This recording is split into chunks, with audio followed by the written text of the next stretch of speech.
If you are sitting there right now feeling like you're too smart to be this broke, I have something to tell you that might sting a little bit. You have been lied to your entire life. From the moment you stepped into a classroom, you were fed this idea that if you just studied harder, got the highest grades, and sharpened your intellect, the world would eventually hand you a massive paycheck as a reward. But look around, some of the most brilliant people you know, the ones who can solve complex equations or debate philosophy for hours, are struggling to pay rent. Meanwhile, that kid from your high school who barely passed his exams and couldn't explain the basic laws of physics is currently posting photos from a private beach. It feels like a glitch in the matrix, doesn't it? It feels unfair. But what if I told you that your high IQ isn't just failing to help you get rich, it might actually be the very thing keeping you stuck? There is a psychological trap that highly intelligent people fall into every single day, and the worst part is, you probably don't even know you're in it. Think about the last time you had a great idea for a business or a way to make money. If you were smart, your brain immediately went to work. But it didn't work on building. It worked on analyzing. You started seeing every single possible way that idea could fail. You saw the market saturation, the economic risks, and the technical hurdles. By the time you finished your morning coffee, you had successfully talked yourself out of $1 million idea because you were smart enough to see the problems. This is what we call analysis paralysis, and it is the primary killer of wealth for the intellectual. A person with a lower IQ doesn't see all those obstacles. They just see the goal and they run toward it. They trip, they fall, they learn, and they keep going. While they are out there failing their way to success, you are still sitting on your couch, perfectly calculating why the timing isn't right. I remember a guy I went to college with named Mark. Mark was a literal genius. He could retain information like a sponge and had a deep understanding of market trends. He spent 3 years perfecting a business plan. He researched every competitor and mapped out -1 year projections. He never launched it. He was too afraid of being wrong. On the other hand, there was a guy named Dave who barely understood how a spreadsheet worked. Dave started a simple landscaping business, made a ton of mistakes, hired people who knew more than him, and within 4 years, he was a multimillionaire. Mark is still working a desk job, complaining about how the economy is rigged. The truth is, wealth doesn't reward the person with the most information. Wealth rewards the person who can handle the most uncertainty. Intelligence creates a high need for certainty. You want to know that if you do A and B, then C will happen. But the path to wealth is never a straight line. It is messy, it is illogical, and it often makes no sense at all. When you are smart, you hate looking stupid. This is the second reason you aren't wealthy yet. You have spent your whole life being the person who knows the answer. Your identity is wrapped up in being right. But to get rich, you have to be willing to be wrong. You have to be willing to look like an idiot for a year so you can live like a king for a decade. Most smart people can't handle that blow to their ego. They would rather stay comfortably middle class and keep their reputation as the smartest person in the room than risk looking like a failure in front of their peers. So, if it's not just about overanalyzing and protecting your ego, what is the actual mechanical reason that smart people stay stuck in the middle class? It comes down to something called the middle-class trap of competence. When you are intelligent, you are generally good at your job. You get the promotions, you get the raises, and you earn a salary that allows you to live a very comfortable life. You have the nice car, the decent house, and the annual vacation, and that is exactly why you will never be wealthy. You see, the person who is struggling, the one who hates their job and can barely make ends meet, has a massive fire under them. They are desperate to change their situation because their situation is unbearable. But you're comfortable. Your intelligence has provided you with a gold-plated cage.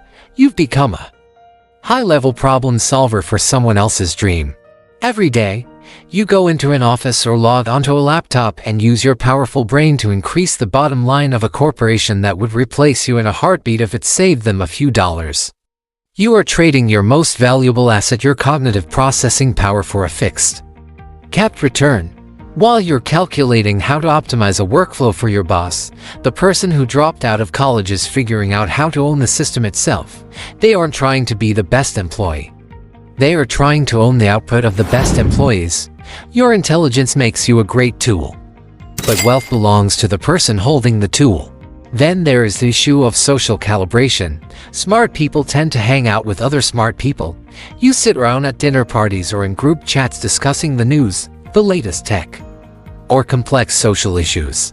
You feel productive because you are having intellectual conversations, but there is a massive difference between intellectual stimulation and financial execution.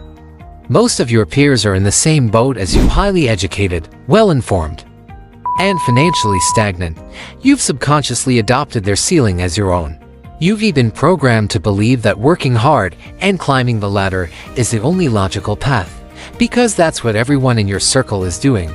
To break out of that, you have to do something that feels completely illogical to an intelligent mind. You have to stop following the proven path and start taking risks that your peers would call stupid.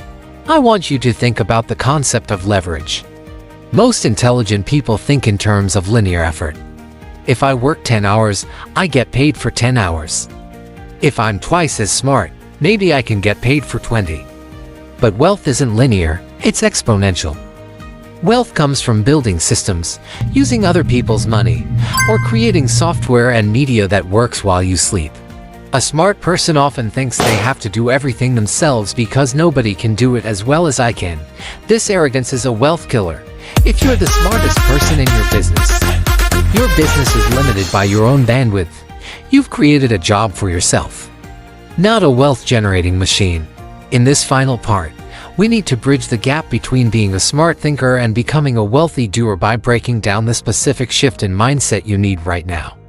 We are going to talk about the concept of emotional intelligence versus rational intelligence and why your ability to manage stress is more important than your ability to manage data. Then, I will give you the 3-step framework to stop being the smartest person in the room and start being the one who owns the room, focusing on how to outsource your weaknesses and leverage your intellect to build systems rather than just solving temporary problems. We will end with a final call to action that challenges you to take one illogical risk today to break the cycle of the gold-plated cage. The reason you aren't rich isn't that you lack the brain power, it's that you've been relying on the wrong kind of intelligence. You've been using your rational intelligence to navigate a world that is fundamentally driven by emotion and chaos. If you want to move from being a high-paid consultant or a clever manager to someone who actually controls wealth, you have to master emotional intelligence. You have to learn to be okay with the feeling of not knowing. You have to learn to sit with the anxiety of a plummeting market or a failing launch without letting your smart brain retreat into the safety of a 9-to-5 job. Wealthy people aren't necessarily better at math than you.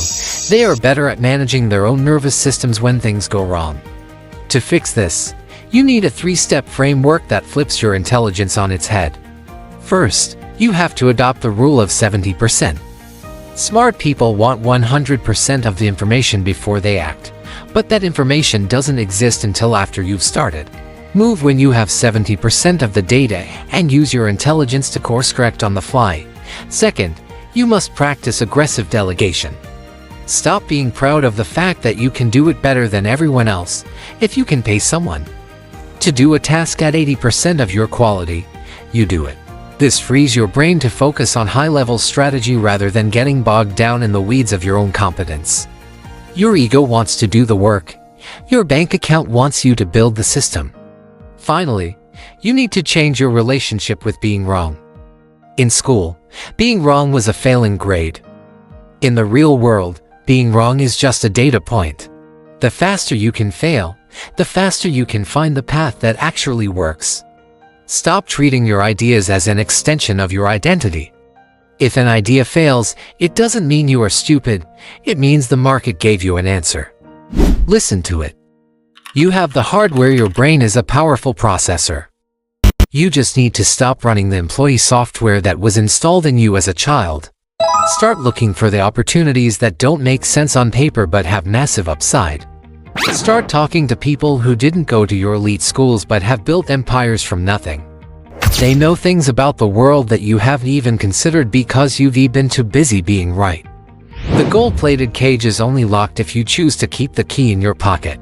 You can stay the smartest person in the room and keep wondering why your bank account doesn't reflect your IQ, or you can finally decide to be the person who owns the room. The choice is yours, but remember, the clock is ticking on your most valuable resource, and it isn't your brainpower, it's your time. Don't waste another year being a genius in a cubicle.